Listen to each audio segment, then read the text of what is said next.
മന്ത്രിമാരായ PC Vishnunath, AP അനിൽകുമാറും പത്തനംതിട്ടയിൽ മാധ്യമങ്ങളെ കാണും. തിരുവനന്തപുരം, കൊല്ലം അതുപോലെ തന്നെ മഴ കുറവാണ്. നമുക്ക് പത്തനംതിട്ടയാണ് യഥാർത്ഥത്തിൽ ഇപ്പോൾ നമുക്ക് ഇന്നലെ പെയ്ത മഴയുമായി ബന്ധപ്പെട്ട വെള്ളം വരുന്നതുമായി ബന്ധപ്പെട്ട എന്തെങ്കിലും സാഹചര്യങ്ങൾ ഉണ്ടാവുമെന്ന് ഒഴിച്ചു നിർത്തി കഴിഞ്ഞാൽ കേരളത്തിൽ 2 ദിവസം ഉണ്ടായിട്ടുള്ള പ്രയാസങ്ങൾ പരമാവധി അത് ലഘൂകരിച്ച് കഴിഞ്ഞിരിക്കുകയാണ്. എല്ലായിടത്തും സാധാരണ നിലയിലേക്ക് കാര്യങ്ങൾ പോകുന്നുണ്ട്.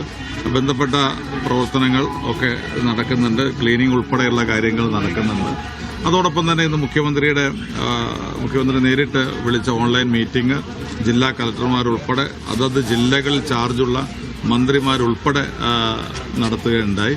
അപ്പോൾ അവരെല്ലാ ജില്ലകളുടെയും പ്രവർത്തനങ്ങൾ മുഖ്യമന്ത്രിയോട് വിളിച്ചിട്ടുണ്ട്. അതുമായി ബന്ധപ്പെട്ട് മുഖ്യമന്ത്രി ഉടൻ തന്നെ മാധ്യമങ്ങളെ കാണും.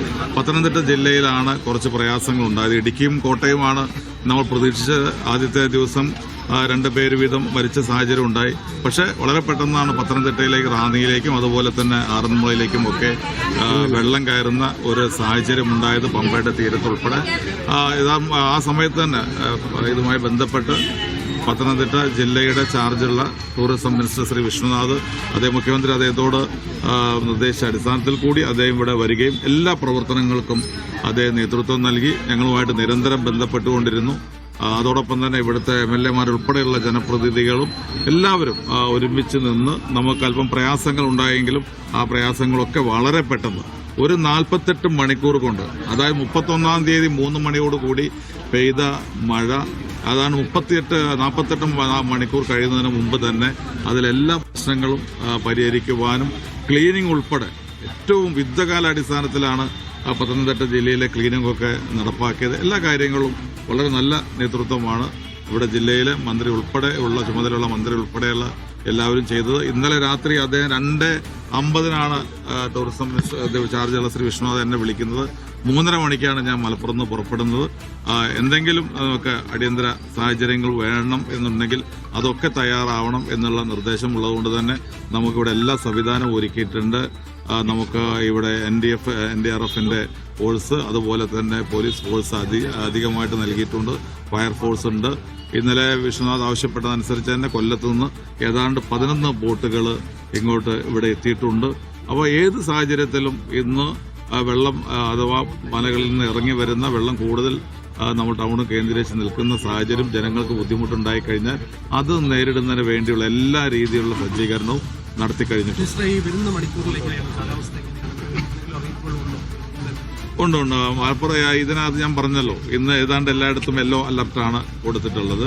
അപ്പോൾ ഇനിയുള്ള ഈ ഒരു ദിവസം വലിയ രീതിയിലുള്ള മഴ കാണുന്നില്ല. പക്ഷേ അതേസമയം തന്നെ കാലാവസ്ഥ കേന്ദ്രം പറയുന്ന ഒരു കാര്യം, പെട്ടെന്നുണ്ടാവുന്ന മിന്നൽ പ്രളയങ്ങൾ അത് പ്രെഡിക്റ്റ് ചെയ്യുന്ന കാര്യത്തിൽ അവർക്കും ചില പരിമിതികളുണ്ട്. അതുകൊണ്ട് തന്നെ നമ്മുടെ സജ്ജീകരണങ്ങളും ഒരുക്കങ്ങളും ഏത് കളർ കോഡ് വന്നു കഴിഞ്ഞാലും ഒരേ രീതിയിൽ മുന്നോട്ട് പോകുവാനാണ് ഗവൺമെന്റ് നിർദ്ദേശിച്ചിട്ടുള്ളത്. അത് ഗ്രീൻ ആണെങ്കിൽ പോലും അതിന് റെഡിലുള്ള എന്തൊക്കെ അലർട്ടാണോ ഉണ്ടാകുന്നത്, അല്ലെങ്കിൽ ഏതെല്ലാം മുന്നൊരുക്കാണോ ഉള്ളത്, ആ മുന്നൊരുക്കങ്ങൾ കേരളത്തിൽ എല്ലായിടത്തും നൽകാൻ മുഖ്യമന്ത്രി എല്ലാ ജില്ലാ കളക്ടർമാർക്കും നിർദ്ദേശം നൽകിയിട്ടുണ്ട്.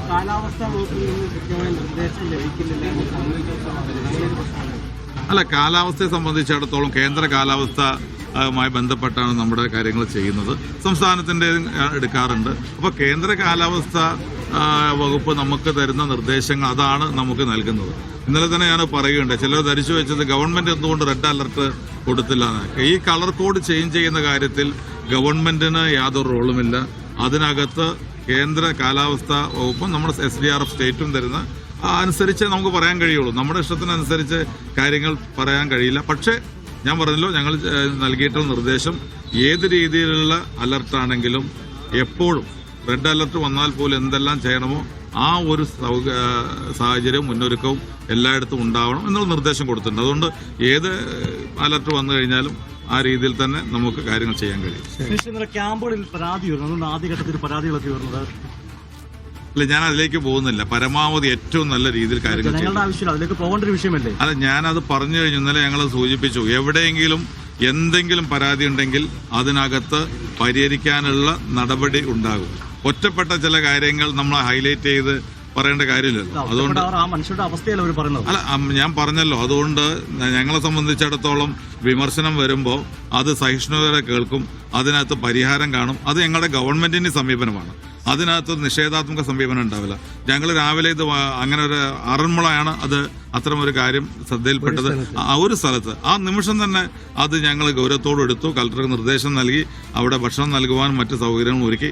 അത്തരത്തിലുള്ള ഏതെങ്കിലും നിർദ്ദേശങ്ങളോ അല്ലെങ്കിൽ വിമർശനങ്ങളോ വന്നു കഴിഞ്ഞാൽ അതിനകത്ത് പോസിറ്റീവായി കണ്ടുകൊണ്ട് പരിഹരിക്കുന്ന സമീപനമായിരിക്കും ഗവൺമെന്റ് ഉണ്ടാവുക.